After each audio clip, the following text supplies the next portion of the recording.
Əssalamu aleykum əziz izləyicilər. Bildiyiniz kimi bu günləri artıq 6-cı siniflər üçün liseyə qəbul imtahanı oldu. Gəlin başlayaq. Riyaziyyat suallarının ilk öncə izahları ilə tanış olaq. Özüm də çox həyəcanlıyam. Görək inşallah ki, şagirdlər necə yazıblar. Bismillah eləyək, başlayaq bir-bir izaha. Sizlərlə birgə mən də suallarla tanış olum. 21-ci sual. Bizə deyir ki, bölünən 12,2-dən 12 dəfə böyük ədədə, bölən 12,2-dən 120 dəfə kiçik ədədə bərabərdir. Qismət neçə olar? Əslində qalsa, bu çox sadə bir sualdır və hesablamağa da ehtiyac yoxdur əslində qalsa. Çünki bölünən belə yazaq da, qismət necə tapılır? Və yazıram bura. Qismət bərabərdir. Bölünəni bölmək lazımdır bölənə. Burada yazıb ki, bölünən nədir? 12,2-dən 12 dəfə böyük ədəd. Yəni belə. Bölənbəs nə deməkdir? 12,2-dən 120 dəfə kiçik ədəd. Yəni bölməlisən 120-yə. Biz də bilirik ki, 120-yə böləndə nə etmək lazımdır? Bunu surətə qaldıra bilərsən də, düzdürmü? Yəni 12,2-lər gedəcək, qalacaq 120 vurulsun 12. O da edəcək 1440. Bir dənə 4 yedik. 1440. Doğru cavabımız olacaq D variantı. 21-dir. 22-yə baxaq. Bizə deyir ki, x, y, z natural ədədləri natural ədədlərdir. X üstəgəl y, y üstəgəl z təkdir. X üstəgəl y üstəgəl z isə cütdür. Aha. Əgər bu cəm cütdürsə, demək ki, ya bunların hamısı cütdür. O da mümkün deyil. Çünki əgər hamısı cüt olsaydı, hasil tək olmazdı. Demək ki, bunlardan bir dənəsi cütdür, iki dənəsi təkdir. Çünki hamısı cüt olsaydı, vuranda cavab heç vaxt tək ədəd alına bilməzdi. Demək ki, mütləq ki, bir dənə ədəd buradan cütdür, hansısa. Digər ikisi təkdir. Həmin o cüt ədədi də tapa bilərik. Bunlar 2 dəfə iştirak edən ədəd. Baxın, y. Y mütləq cüt olmalıdır. Bunlar isə tək olmalıdırlar ki, təklə cütün cəmi tək eləsin, 2 dənə təkin də hasili tək eləsin. Əslində qalsa, mühakimə bacarığı zəif olan şagirdlər bunu çətin yazar. Ədəd qoya-qoya həqiqətən kifayət qədər fikirləşib yazmaq lazımdır. Asan sualdır, ha, kökündə asan sualdır. Sadəcə mühakimə bacarıqları zəif olan şagirdlər əziyyət çəkə bilərlər.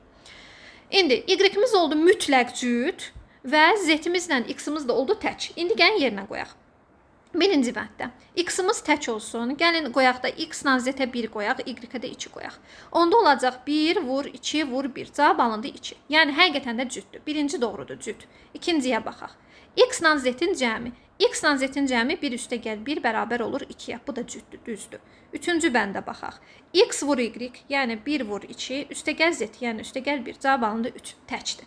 Demək ki, doğru cavabımız olacaq 1 ilə 2 A variantı. Keçirəm 23-ə. 23-cü sual. Ay Allah, bu sualdan biz nə qədər görmüşük, çox sevindim bu sualı gördüyümə. Necə həll edirik? Məxrəzdəki ədədi ilə sürətə veririk. Yəni, A üstəgəl B-yə, düzdür, burada şagird promoyu 3, 4, 5 yazıb. Tavafikəndə həqiqətən də elədi, çünki burada balaca ədəddir. Amma birdən böyük ədəd olar deyə siz belə yazmalısınız. 3K, A üstəgəlsə 4K, B üstəgəlsə 5K. İndi bunları alt-alta toplasam, 2A, 2B, 2C bərabərdir 12K-ya. Buradan da alınır ki, A plus B plus C bərabərdir 6K-ya. A plus B plus C-nin də bizə 6 verib. Demək, 6K ilə 6-dır, K yəni 1-dir. Gətirib K-nın yerinə 1 qoysam, A üstəgəl B 3, A üstəgəl C 4, B üstəgəl C isə 5 eləyir. Bizdən açıq C-ni istəyir. Bu sualın hətta səhv etmirəmsə, eynisi vəsaitlərdən hər hansı birində də var idi. Hətta eynisi deyə xatırlayıram, ya da ola bilsin bir amcı rəqəm dəyişdirib.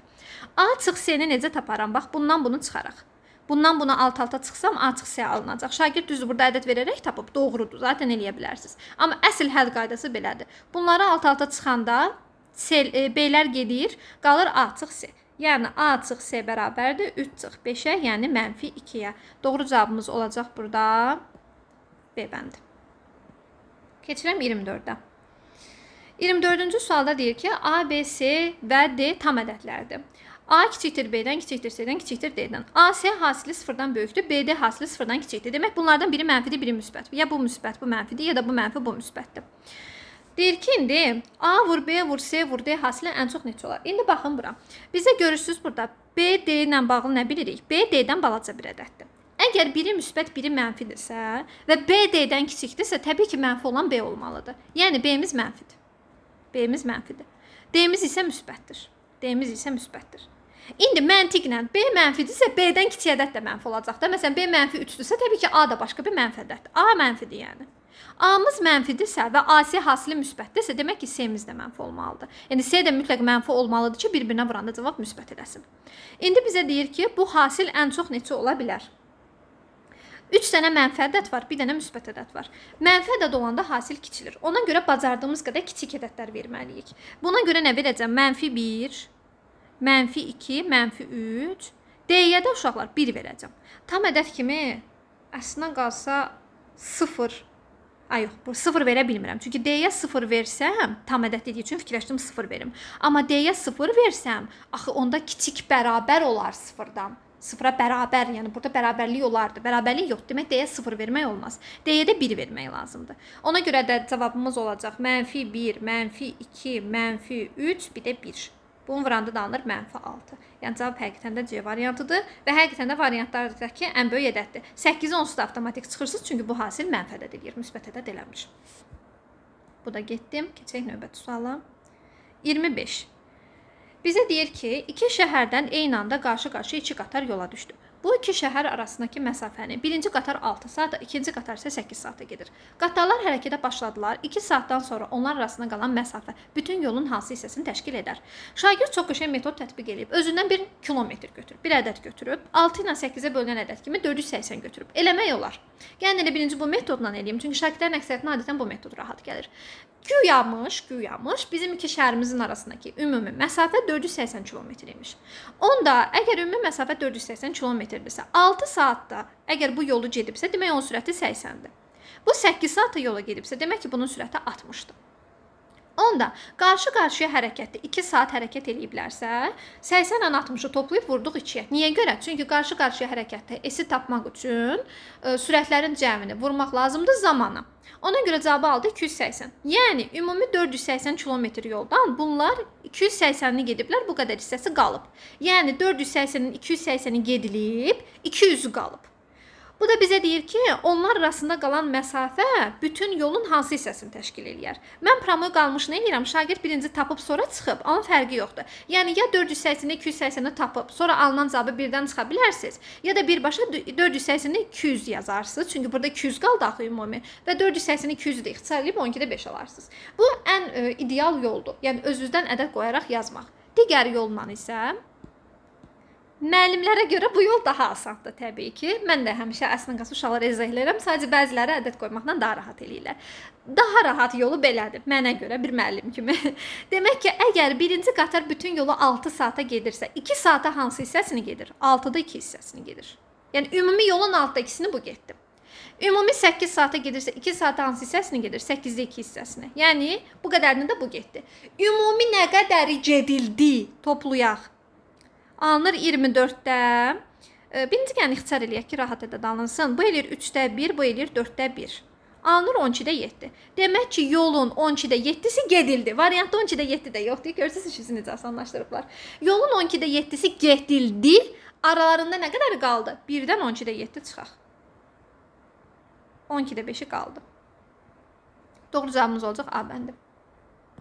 Hələ ki, suallarımız çətin deyil. 26-ya baxaq. 26-da baxaq. Burada mən baxıram ki, B burada da var, burada da var. A-da. Burada həm B böl A, həm də A böl B yazıb. Məncə gəlin bunu birinci yazaq da, yazaq görək nə çıxır buradan. Gəlin bölək bunu. A, B böləndə tərsinə vururum. 2-də 3-ə bərabərdir C böl D-yə. Yəni ilk baxışda ağlıma nə ki bu gəlir. Burada isə olacaq B böl A vurulsun 5-də 4 bərabərdir Y böl C-yə. Buradan alıram ki 3AD bərabərdir 2BC-yə. Buradan isə alıram ki 4BC bərabərdir 5AY-yə. Bizə nə lazımdır? Y-ni D-yə bölmək. Gəlin buradan D-ni tapaq. D-miz bərabərdir 2BC böl 3A. Buradan da Y-ni tapaq. 4BC üzr istəyirəm, səhv yazdım burada. 4BC böl 5A. Əla. Heç BC ilə anaları yazmanıza ehtiyac yoxdur. İxtisar gedəcək indi bunlar. Y-ni D-yə böl. Yəni 4BC böl 5A-nı böləndə tərsinə vururam. 3A bölünsün 2BC-yə. Bundan bu gedir qalır 2. Cavab burada səhv yazıb şagird. Ay heyf. 2-ni 3-ə vurub bölürəm 5-ə. 6-nı 5-ə bölürəm alınır 1,2. Yəni doğru cavabımız burada 26-da A bəndi olacaq. 1,2. Keçək 27-yə. Deyir, bir müəssisədə usta və fəhlələrdən ibarət 24 nəfər işləyir. Bir gündə usta 4 fəhlə 3 stul düzəldə bilir. Cəmi 88 stul düzəldə bilirsə, fəhlə neçə stul düzəltmiş olar? Nə qədər işləmişik belə sual? Nə qədər görmüsünüz belə sual? Sonuncu sınağa nə qədər düşdü belə sual? Təzəlik izah edib yükləmişəm sizin üçün. Yəni çox asan bir sualdır. Usta fəhlə şagirdin yazdığının üstündən deyəcəm elə. Gördüyünüz kimi fəhləyə verib x. Niyə görə fəhləyə imanla x verdi? Çünki bizdən fəhləni soruşur. Ona görə fəhləyə x verdi ki, birbaşa cavabı rahat tapa bilsin. Fəhləyə x verdik. Ümumi əgər 24 nəfərdirsə, demək usta olacaq 24 çıx x. Deyir ki, usta 4 dənə hazırlayıb. Ona görə bunu vurmaq lazımdır 4-ə. Fəhlə isə 3 stul hazırlayır. Bunu da vurmaq lazımdır 3-ə. Ümumi cəm alınır 88. Gəlin vuraq. 24-ü vurub 4-ə 96, x-i vurub 4-ə çıx 4x. Bir dənə 3x-imiz var. Hesablayıb, alınıb 96 çıx x bərabərdir 88, x-i tapıb 8. X-imiz 8-dir, bizdən fəhləni soruşur. 8-i 3-ə vurursan cavab eləyir 24. Doğru cavab B. 28-ə baxaq. 28-də mərtəbə toplanlarına ayıraraq da yazmaq olar. Alt-alta yazaraq da yazmaq olar. Mən mərtəbə toplanlarına ayıracağım. Bizə deyir ki, x, y, z ədədi x, y-dən 311 vahid çoxdur. Mərtəbə toplanlarına görürüz kimi ayırıb. 100x, 10y, z-dən çıxıb 10x, çıx y. Niyə görə belə yazıb? Çünki x, y-i mərtəbə toplanlarına ayıranda belə alınır. Qabağında çıxma olanda bunun içinə təsir edir və bu da çıxma olur. Və bunu açıb, alıb 90x, 9y üstəgəl z. Bu bərabərdir 311-ə. İndi isə qiymət veririk ki, necə eləsəm burada cavab 311 alına bilər. Əslində qalsa bunu belə də yazmaq olardı. 9 vurulsun 10x üstəgəl y üstəgəl z. Yəni 9 vurulsun xy üstəgəl z. Yəni 9-u hər hansı bir 2 rəqəmli ədədə vurmalıyam, üzərinə z gəlməliyəm. Yəni 311-dən nə çıxsam 9-a bölünən ədəd alınır. Bu o deməkdir. 311-dən nə çıxsam 9-a bölünən ədəd alınacaq. Bunu düşünürəm. O da ki 5 eləyir. 311-dən 5 çıxanda alınır 306 və 306 9-a bölünən ədəddir. 306-nı da bölürəm 9-a, bu bizdə eləyir 34. Demək ki, bu ədəd də 34-dür. Yəni x 3-dür, y 4-dür, z də 5-dir. 3, 4, 5. Toplayırsan doğru cavab eləyir 12 D variantı. Başqa cür necə eləmək olardı bunu? Bax, belə yazaram ki, x, y, z çıx x, y 311 edir. Bunu mərtəbə toplanlarına belə ayıraram. X, y vur 10, üstəgəl z. Mən həmişə uşaqlara öyrədəndə deyirəm bunu. Mərtəbə toplarına ayıranda elə ki, x, y bütöv qalsın. Çünki həm burada var, həm burada var. Elə onda x, y ayrılmasın. Yəni, məsələn, şagird burada ayırıb ədəd qoymağı biraz çətinləşdirir də o. Belə qoyanda daha rahat ədəd tapırıq. Çıx x, y bərabərdir 311-ə. Və bayaq yazdığım alındı, baxın. 9 dənə x, y üstəgəl z 311-dir. Buradan başa düşdüm ki, aha, z-in yerinə elə ədəd qoymalıyam ki, 311-dən çıxanda 9-a bölünsün. 5 qoydum, 306-nı da 9-a böldüm, 34 aldım. 29. Bu da çox asandır. O qədər çox görmüsünüz bu sualı. Maşallah, suallar çox qəşəng düşüb. Deyir ki, qonşu bucaqlardan birinin dərc ölçüsü digərinin dərc ölçüsündən 40% azdır. Mən uşaqlara öyrədirəm ki, yuvarlaq ədədlər olanda məcbur deyilsiniz 100x, sonra da 40 azaldıb 60x götürməyə. 10x də götürə bilərsiniz. Çünki onun 40%-ni tapmaq rahatdır. Ona görə şagird ədədlərdən birini 10x götürüb, digəri də ondan 40% azdırsa, ondan 4 az 6 eləyir. Digəri də oldu 6x. Cəmi elədi 180. Buradan alıb ki, 16x əgər 180-ə bərabərdirsə, 180-i də bölüb 16-ya tapıb 11,125 eləyir. Bizə də deyir böyük bucaqda. Böyük bucağımız da 10x-dir. 11,125-i də 10-a vurursan, alınır cavab 112,5. Yəni doğru cavabımız həqiqətən də A variantıdır. Başqa nə cür eləmək olardı? Birini götürdün məsələn 100x, digərini də 40 azaldığında götürsən 60x. Hər ikisi də 20-yə ixtisar gedir. Bu alınacaq 5x, bu alınacaq 3x. Onda yazacaqsan 8x bərabərdir 180. Yenə də burada x-i tapıb 5-ə vurmalısan. Hər ehtimal çətin alınır. Yəni, sonra 30-a baxaq. Deyir ki, Sabir usta bir divarı 10 günə, Yavər usta isə 15 günə hörə bilir. İkisi birlikdə işə başladılar, 4 gün işlədilər. Neyniyirəm onda? 10-da 4 üstəgəl 15-də 4. Şagirdin yazdığı kimi. Niyə görə? Çünki iş ümumi 10 günə görülürsə, 4 günə 10-da 4 hissəsi görülür.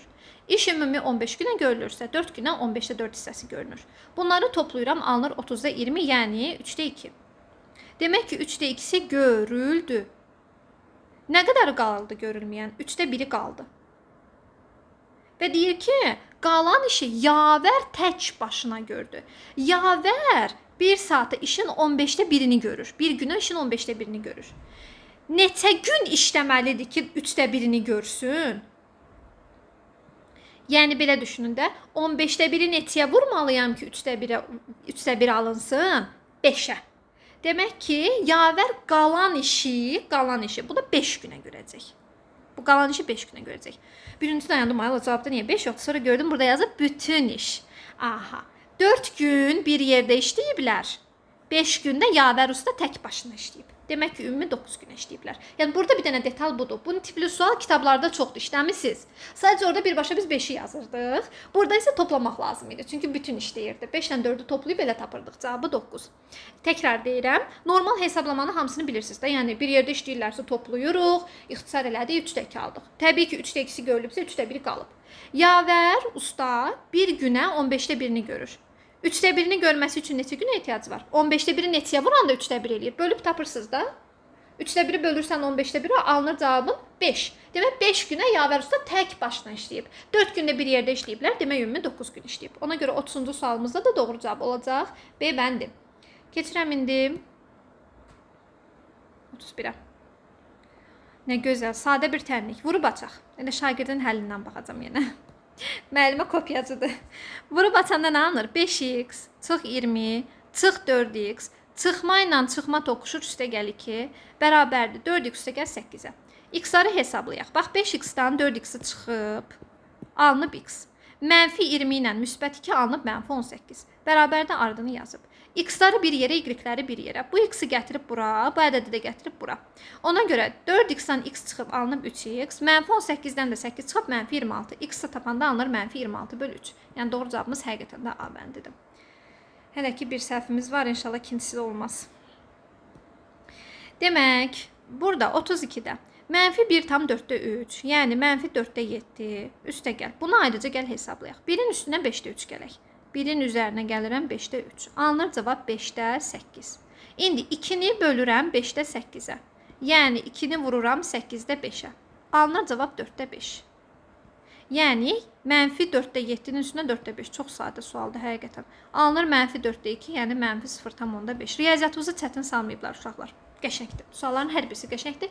Yəni gördüyünüz suallardır, çeynənmiş suallardır. Təzə sual deyil. Düzdür, orada mühakimə sualları hardasa deyə bilərəm təzə sualdır. Amma tam ədədlər bölməsində müxtəlif vəsaitdə o cür mühakimə sualları var. Əslində qalsa çox işləyib orada da təkmilləşdirə bilərsiniz biliyinizi. 33-də mənim sevimli şagirdim. Gələcəkdə riyaziyyat əslində həkim olmaq istəyir, amma deyir ki, mən həkim ola da riyaziyyat müəllimliyi eləyəcəm. Görürsüz müəlliməsinin öyrətdiyini yazıb. Ən kiçiklərini seç. Bəli. Əbəb olanda kiçiyini seçirik, əköb olanda böyüyünü seçirik. Və əbəb olanda mütləq ortaq olanını seçməliyik. Ortaq deyilsə o variantda ola bilməz. Yəni variantda 7 ola bilməz, variantda 5 ola bilməz. Çünki 7 ilə 5 onların ortağı deyil. Variantda 7 və 5 olanı çıxırıq. Sağ olsunlar cəmi bir variantı qoyublar. İndi kiçiyini seçirəm. 2-nin kvadratı ilə 2-nin kubundan kiçiyi 2-nin kvadratıdır. 3 üstü 4 ilə 3-dən kiçiyi də 3-dür. Cavab ona görə oldu D. Saniyələr ərzində həll olunan bir sual. 34-də baxaq. Bir məktəbdəki müəllimlərin yaşlarının ədədi ortası 44-dür. Şagirdlərin yaşlarının ədədi ortası 11-dir. Müəllim və şagirdlərin yaşlarının ədədi ortası 26-dır. Müəllimlərin sayını şagirdlərin sayına nisbəti neçə olar? Ay Allah, o qədər görmüşük bu sualdan, o qədər görmüşük. Maşallah, həqiqətən suallar çox gözəldir. Müəllimlərin sayını x götürürəm, şagirdlərin sayını y götürürəm. X sayda müəllim varsa və ədədi ortası 44-dürsə, demək müəllimlərin cəmi, yaşları cəmi olacaq 44x. Şagirdlərin yaşları cəmi isə olacaq. 11-i y-a vururam, 11y. İndi, ümumi ədədi orta müəllim və şagirdlər necə tapılır? Ümumi cəmi, yəni 44 üstə gəl 11y bölürəm saya, yəni 26-ya. Alınır bizdə nə? Üzr istəyirəm, ədədi ortadır bu. Ümumi sayı, yəni x üstə gəl y. Ümumi sayımız nədir? Müəllimlərdə x, şagirdlərdə y. Bərabərdir 26-ya. Buradan alıram ki, 44x üstə gəlinsin 11y bərabərdir 26x üstə gəl 26y. Buradan 44-dən çıxıram 26, 18x, 26-dan 11, 15y. Buradan da buna yazaq 15, buna yazaq 18, tərsinə verdim. Bizdən kimin kimə nisbətini istəyir? Müəllimin şagirdə. Müəllim X-dir, şagird Y-dir. 15 bölü 18. 3-ə də ixtisar eləsəm 5 bölünsün 6. Yəni cavab həqiqətən də C-dir. 35. Aha, 35 tipli suallar da əslən qalsa çoxdur. Yəni bu tipli suallar çox görmüsünüz. RFM-ə hazırlaşan uşaqlar da, yəqin ki, hər bir şagird ən azından 1-2 tur RFM-ə hazırlaşıblar da. Birinci tura yəqin hər kəs hazırlaşıb. Çox işləmişik bu tipli suallar.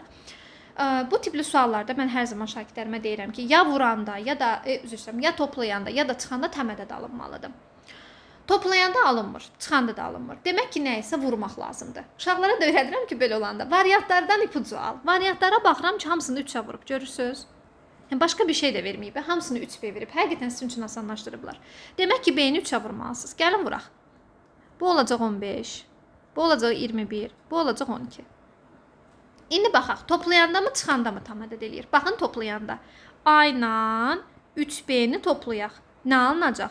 8-də 1 ilə 8-də 15-i toplayıram, 8-də 16. Üstə gəl. Mənfi 10-da 1, 10-da 21. Alınır 10-da 20. Üstə gəl. Mənfi 11-də 1 ilə 11-də 12 alınır 11-də 11. Buradan da alınır ki, A üstə gəl 3B bərabərdir. 2 üstə gəl 2 üstə gəl 1, 5. Bizdən A-nı istəyir. A da bərabər olacaq 5 çıx 3B-yə. Yəni cavab olacaq D bəndi. 36. Bunları vurmaq lazımdır. Yəni baxaq. 1,5, 2,5, 3,5, 4,5, 5,5. Vuraq da. Çox üzr istəyərək mən kalkulyatordan vuracağam uşaqlar. Vaxtımız getməsin deyə. 1,5, vur 2,5, vur 3,5, vur 4,5. Biraz böyüyə də dalınır. Vur 5,5. Biraz yox, bir xeyli böyüyə də dalınır. Yaxşı, onda asan yoluna baxaq. Belə böyüyə də dalındı deyə gəlin asan yoluna baxaq. Bu hasili bölmək lazımdır 99-a. Gəlin ixtisar gedək. A-nı, buranı bölməliyəm 99-a ki, A alınsın, düzdür? Burada A. 99-dan ixtisar edirəm. Baxın, 5,5 ilə 99-u belə eləyək də. Bax, bu 5,5-dən bir dənə vergül sürüşdürək. Bu eləsin 55, bu eləsin 990. İndi bunu ixtisar eləyək 11-ə. Burada qalacaq 5, 11-ə böldüm. Burada qalacaq 90. İndi gəlin bu 90-la 1,5-i ixtisar eləyək. Vergülün birini sürüşdür, bu eləsin 900. 900-dən 15-i böl. 915-ə çünki tam bölünür də, tam ixtisar eləyirəm. Bu elədi bizdə 915-ə böl necə eləyir? 60, düzdürmü? Buraya yazaq 60. Aha. 60-dan da gəlin elə bu 5-ə aparaq, qalsın 12. İndi 12-ni ixtisar eləyək. Sürəti bir dənə köçürdək. 2,5, 3,5, 4,5. Məxrəcdə bir dənə 12-miz var. Kiçikdir A.